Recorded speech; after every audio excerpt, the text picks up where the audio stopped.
Hi everyone, this is Vikas Verma. Welcome to my YouTube channel career classes future bright institute. बच्चों, आज मैं class 12th का flamingo के pros का chapter first the last lesson पढ़ाने जा रहा हूँ. उसके फुल एक्सप्लेनेशन इन हिंदी में बताने जा रहा हूँ. और इस चैप्टर के राइटर हैं अल्फोंस दौदेत. इस चैप्टर को पढ़ने से पहले हम इस चैप्टर की थीम्स के बारे में जान लेते हैं.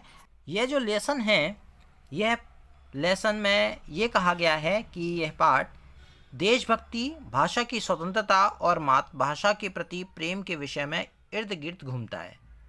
अब देखिए, यहाँ पर जो राइटर हैं अल्फोंस दौदेत जी और लॉरेंस के लोगों के एशिया द्वारा अपनी मातृभाषा सीखने की स्वतंत्रता से वंचित कर दिया गया था. कहानी के दो मुख्य चरित्र हैं इसमें. एक एम हैमिल है और एक फ्रेंच है, जो कि कहाँ के निवासी हैं? अल्सेस के निवासी हैं. और एम हैमिल स्कूल के फ्रेंच के अध्यापक हैं और फ्रेंच उनके शिष्यों में से एक हैं. फ्रेंच एक स्कूली छात्र जो फ्रेंच भाषा सीखने में रुचि नहीं लेता था और इसे कभी गंभीरता से नहीं लेता था. उसे एहसास हुआ कि मातृभाषा को सीखना कितना महत्वपूर्ण था. पाठ शिक्षा के महत्व और अपनी भाषा के प्रति सम्मान और सीखने की आवश्यकता पर जोर देता है. तो आइए हम इस चैप्टर के पैराग्राफ के माध्यम से समझते हैं इस चैप्टर में क्या कहा गया है. I started for school very late that morning and was in great dread of a scolding, especially because Hamel had said that he would questions us on participles. उस दिन सुबह मैं स्कूल के लिए काफ़ी देर से निकला था तथा मुझे डांट पड़ने का अत्यधिक भय था. क्यों? क्योंकि विशेष रूप से इसलिए क्योंकि एम हैमिल ने कहा था कि वह उससे पार्टिसिपल्स पर प्रश्न पूछेंगे. And I did not know the first word about them, और मैं उनके बारे में पहला शब्द भी नहीं जानता था. For a moment I thought for the running away and spending the day of the door. एक क्षण के लिए मैंने भाग जाने तथा बाहर दिन व्यतीत करने के बारे में सोचा. It was so warm so bright. मौसम गर्म व चमकीला था. The birds were chirping at the edge of the woods. जंगल के किनारे पक्षी चहचहा रहे थे.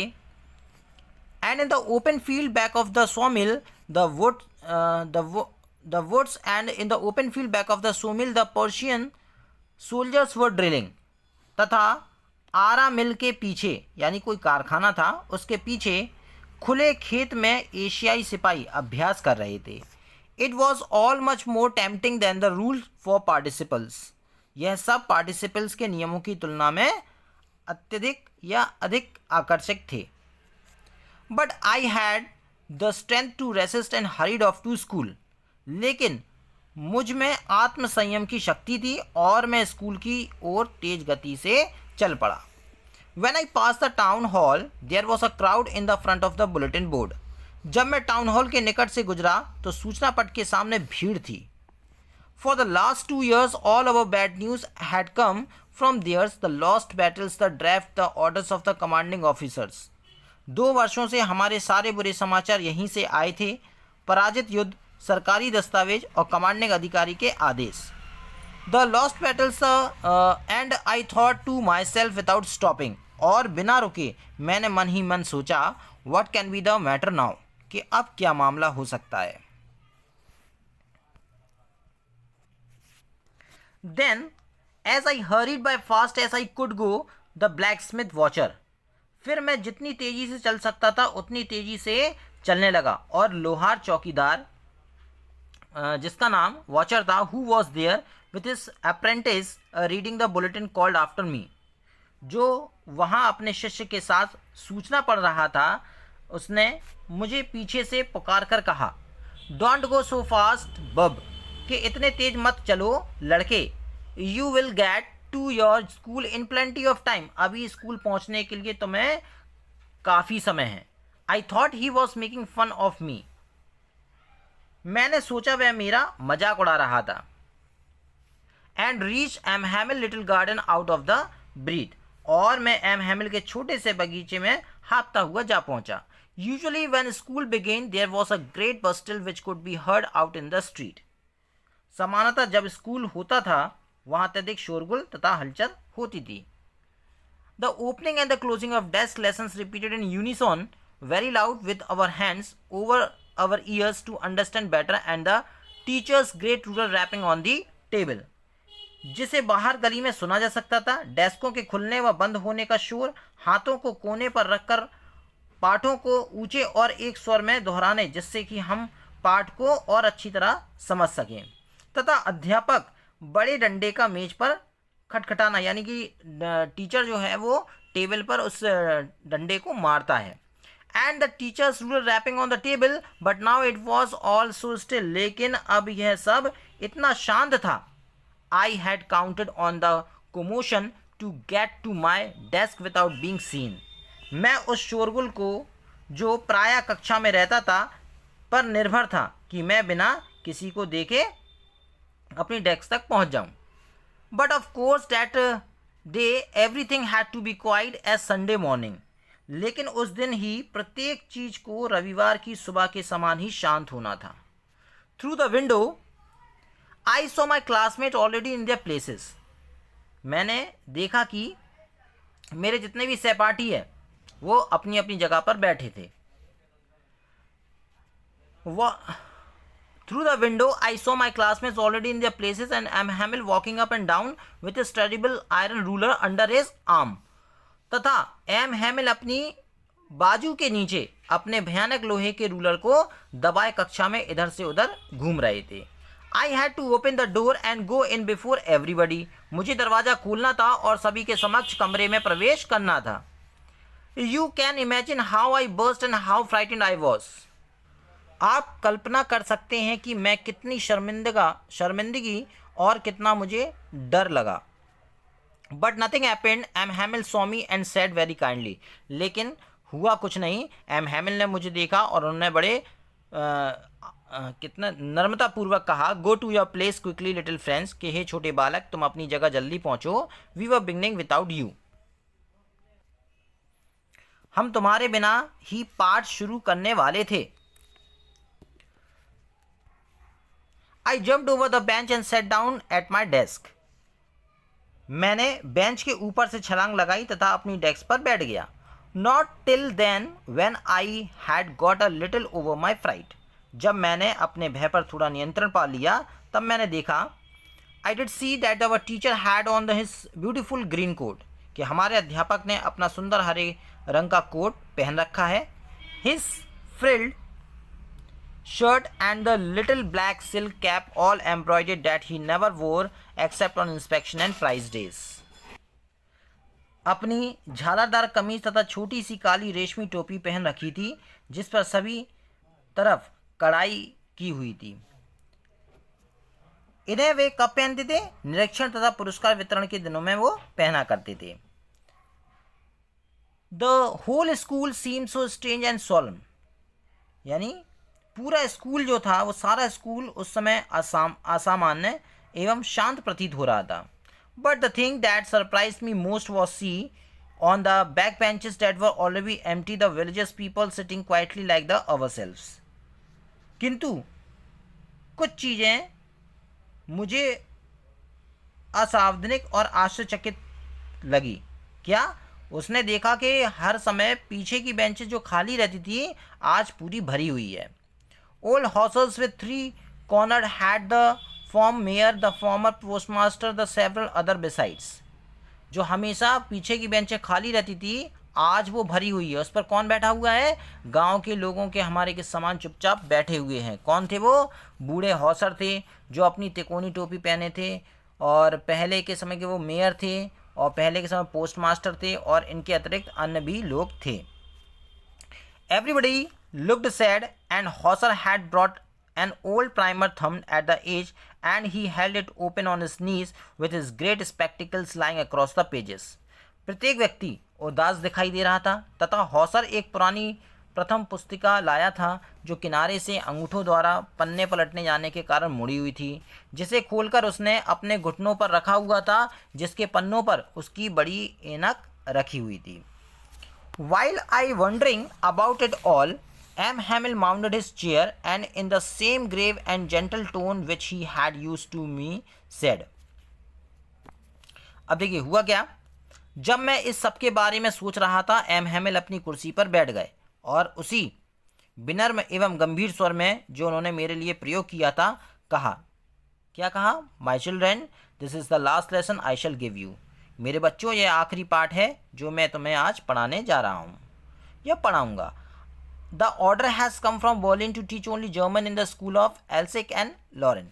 बर्लिन से आदेश आया है कि अल्सेस तथा लॉरेंस के स्कूलों में केवल जर्मन भाषा ही पढ़ाई जाएगी। The new master comes tomorrow, और जो आपके नए अध्यापक है वो कल से आ जाएंगे। This is your last lesson, I want you be very attentive. यह तुम्हारा फ्रेंच भाषा का आखिरी पाठ है और मैं चाहता हूँ कि तुम मेरी ये बात बहुत ध्यान से सुनो। I want what a thunderclap these words were to मी।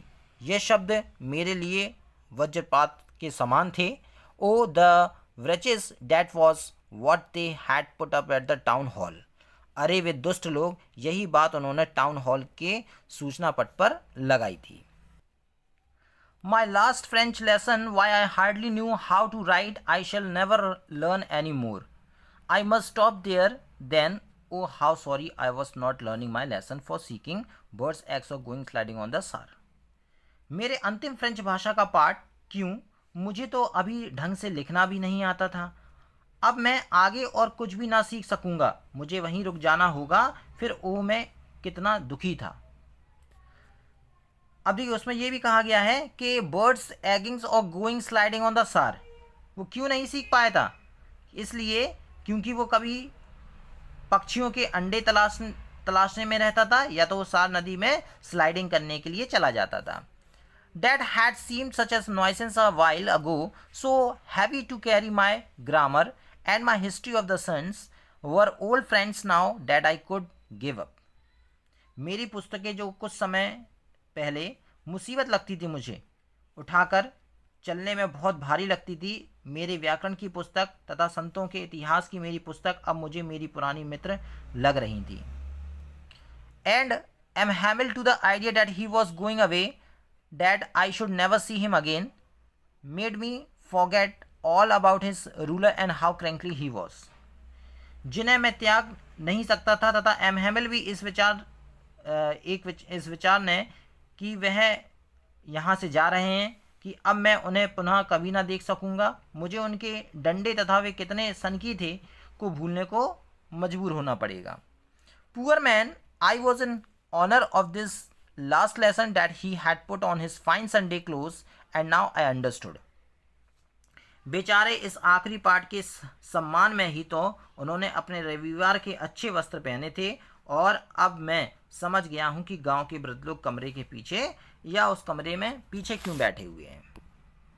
लेकिन why the old man of the village was sitting there in the back of the room, कि उस कमरे में सबसे पीछे गांव के लोग क्यों बैठे थे, अब वो छोटा बालक समझ चुका था। It was because they were sorry to that they had not gone to school more। ऐसा इसलिए था कि उन्हें खेद था कि वे स्कूल में और अधिक क्यों नहीं गए थे। It was their way of thanking our master for his 40 years of faithful service of showing their respect for the country and was there no more। यह इन लोगों का हमारे अध्यापक को उसके 40 वर्ष की निष्ठापूर्ण सेवा के लिए धन्यवाद देना था तथा अपने देश के प्रति जो अब उनका नहीं रह गया था सम्मान प्रदर्शित करने का तरीका था। While I was thinking of all this, I heard my name called। जब मैं इस सब के बारे में सोच रहा था तो मैंने अपना नाम पुकारे जाने को सुना। It was my turn to recite, यानी अब सुनाने की मेरी बारी थी। What would I not have given to be able to say the dreadful rule for the participle all through। मैं पार्टिसिपल्स के उस भयानक नियमों को शुरू से अंत तक ऊंचे एवं स्पष्ट स्वर में बिना कोई गलती किए सुनाने के लिए तैयार हो रहा था। लेकिन हुआ क्या? Without one mistake but I could mixed up on the first word and stood there holding on the my desk, my heart beating and not daring to look up. लेकिन मैं तो प्रथम शब्दों पर ही उलझ गया और वही अपनी डेस्क को पकड़े हुए खड़ा रहा। मेरे दिल जोर से धड़कने लगा और ऊपर देखने का मुझे साहस ही नहीं था।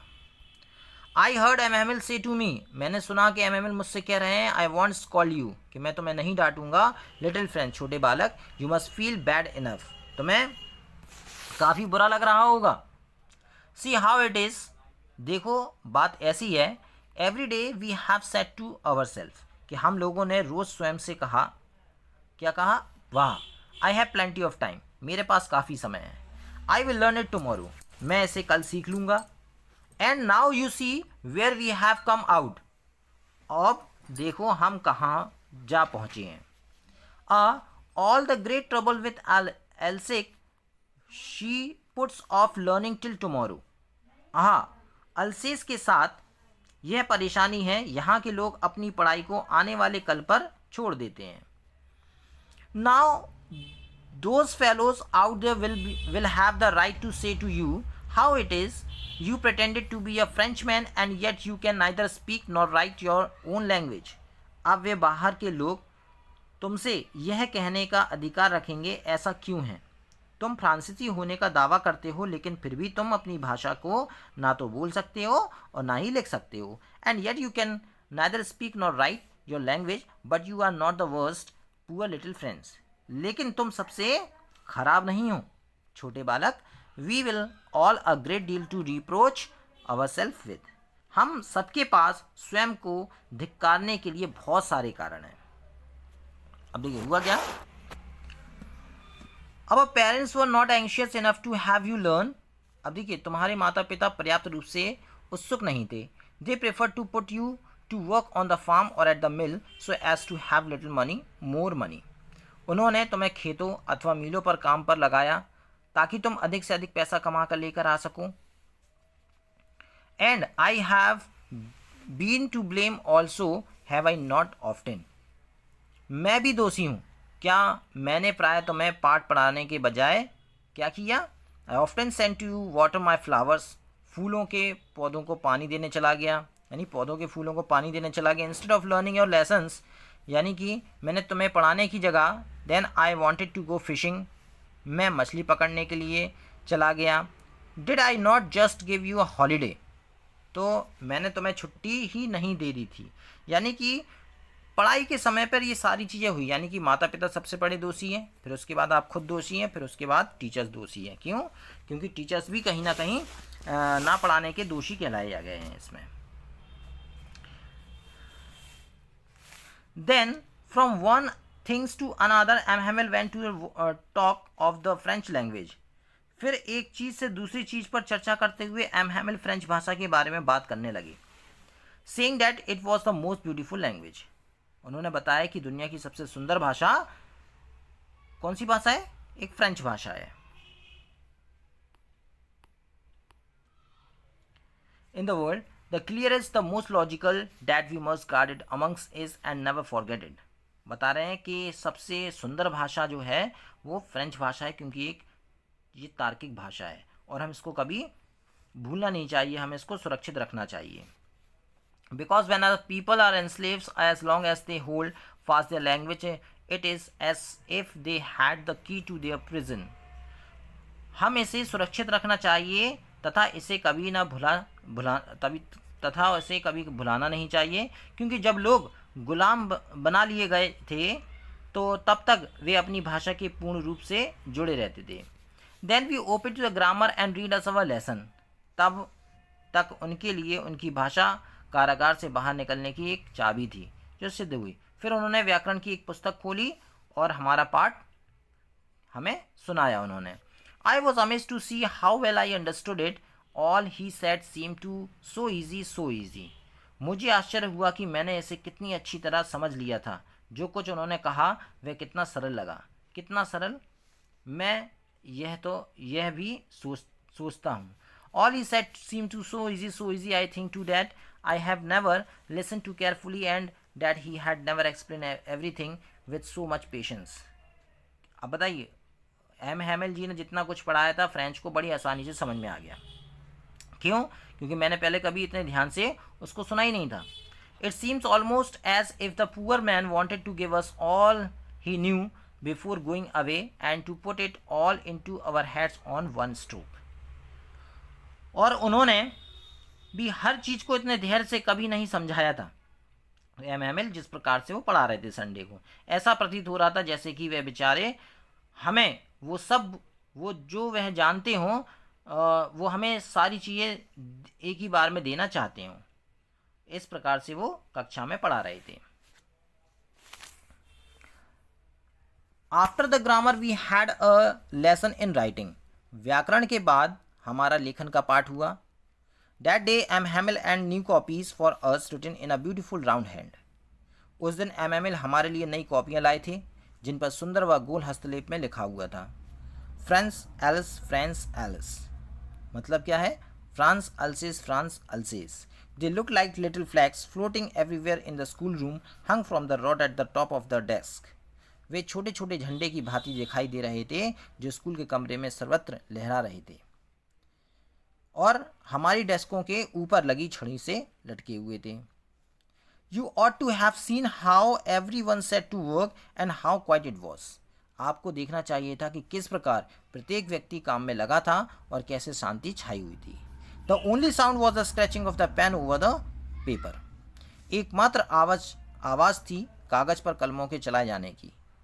Once some battles flew in, but nobody paid attention to them।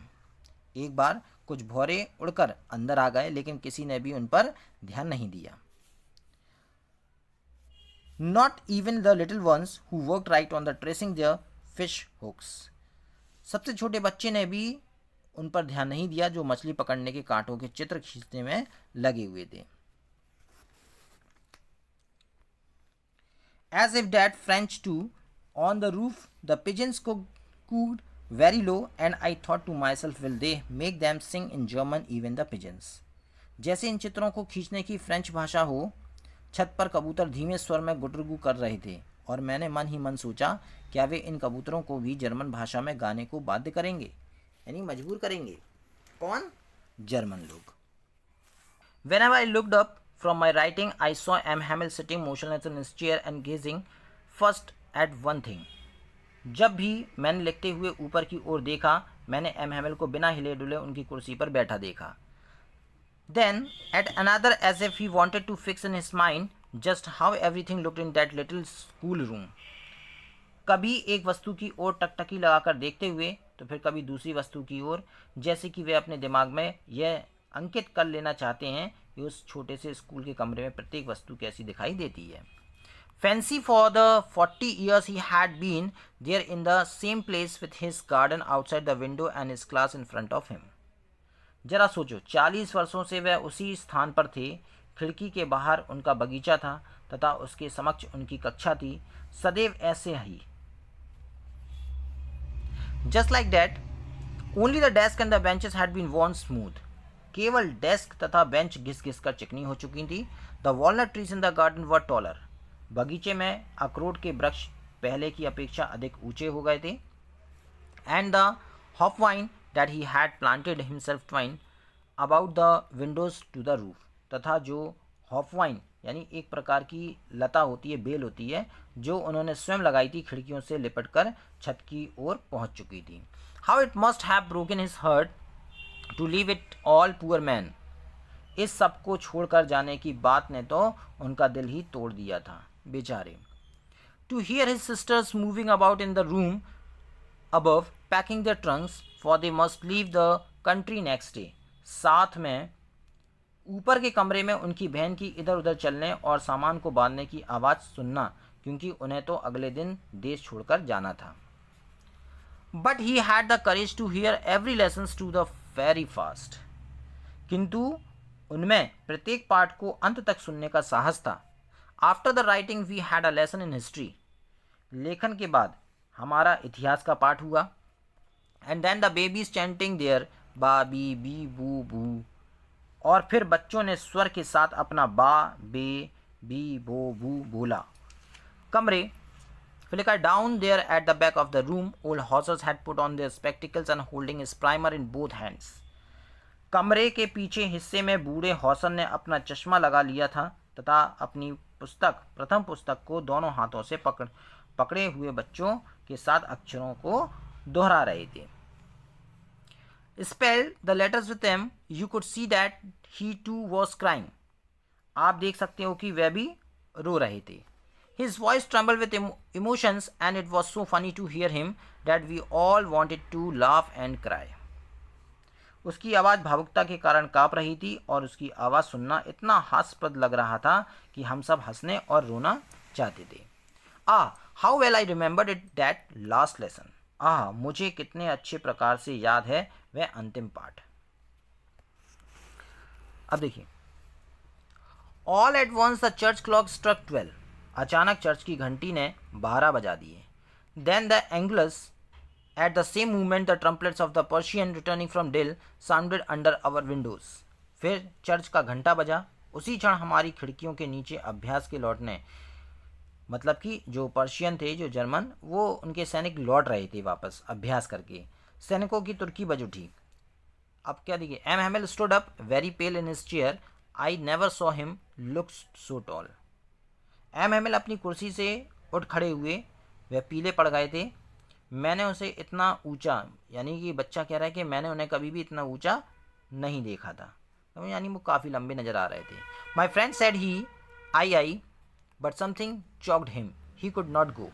मेरे मित्र वह बोले मैं परंतु किसी कारण में उनका मतलब मैं में ही वो रुक गए, उनका गला रुक गया और वो वहीं पर उसके आगे कुछ कह नहीं पाए। Then he turned to the blackboard, took a piece of chalk and bearing on with all his might he wrote a large as he could.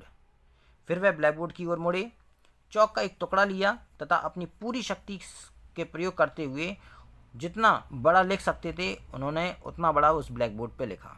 क्या लिखा? वीव ला फ्रांस, यानी फ्रांस जिंदाबाद। Then he stopped and leaned his head against the wall and without a word he made a gesture to us with his hand.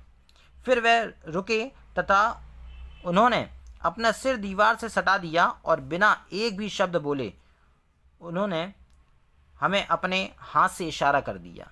School is dismiss, you may go. School स्थगित हो गया है या हो जाता है, आप सभी जा सकते हो।